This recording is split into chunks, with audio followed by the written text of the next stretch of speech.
The front brake of the RUCKUS, and this is the, not the drum, but this is the other part of it, I can't remember the name. Your Honda Dio, all of your aftermarket 50s, their drum brakes are very, very close to this. The tricky part about this is to get this spring back on correctly, okay? The spring only goes on one way, but it's easy to take off. But once you get the spring off, then getting it back on, it has a hole down in here for one end, which is right. Let's see if we can see it. You can see where it goes into the case right there. And then it wraps around the arm up here.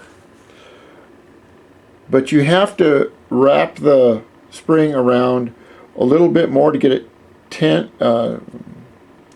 on it, and then wrap and then put it to the arm. So it's good to either take pictures of it or take a video, or even better yet, get yourself a service manual to see how it goes.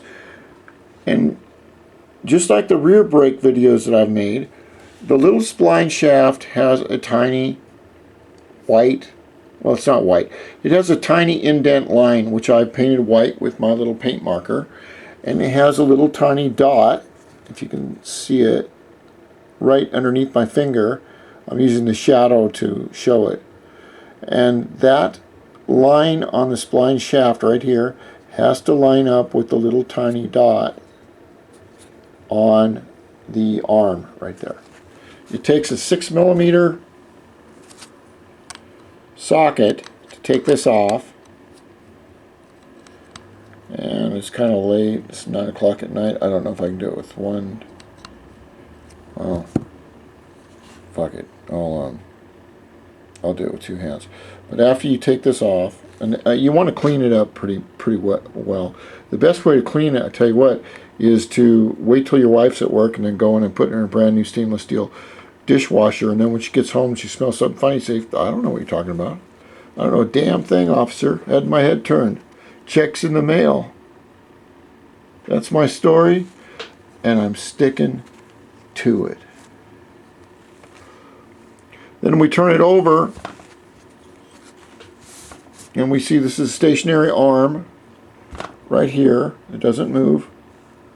You can see on the new brake where it goes.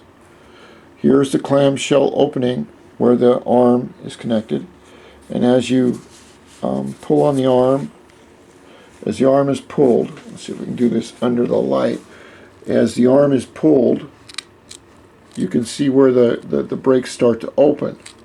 Now as the asbestos particles on the brake shoes, both ends, both sides, start to break down, then they get thinner and thinner, and they reach a point where they need to be replaced, and that is why you have your little X marks the spot right there. You can see once the brake arm reaches right to about there, where the arrow is pointing directly at the triangle on the casing, then you need to replace your brakes. I've never actually seen one get that bad, but it's good with this many miles you want to do it. To get the brake pads off, same as the back brake, we just take one of these little springs off and the whole thing will fall apart. The only difference between the front and the rear brake is that plastic little gear in there. That is what runs your speedometer. If you look very, very closely underneath the gear, you'll see a worm gear. And that worm gear is what connects to the square shaft in the speedometer. The faster the wheel turns, the faster it turns the worm gear, and that corresponds to your speedometer and tells you how fast you're going. There is an inner seal right here, which you can replace that inner seal if you'd like. There's also another seal. Let's see, another seal down with the shocks. Now, and on the front brake you have a sectional axle right here, and this sectional axle goes on the left hand side. If you're facing the bike, goes and it basically goes like this. Your brake is right here.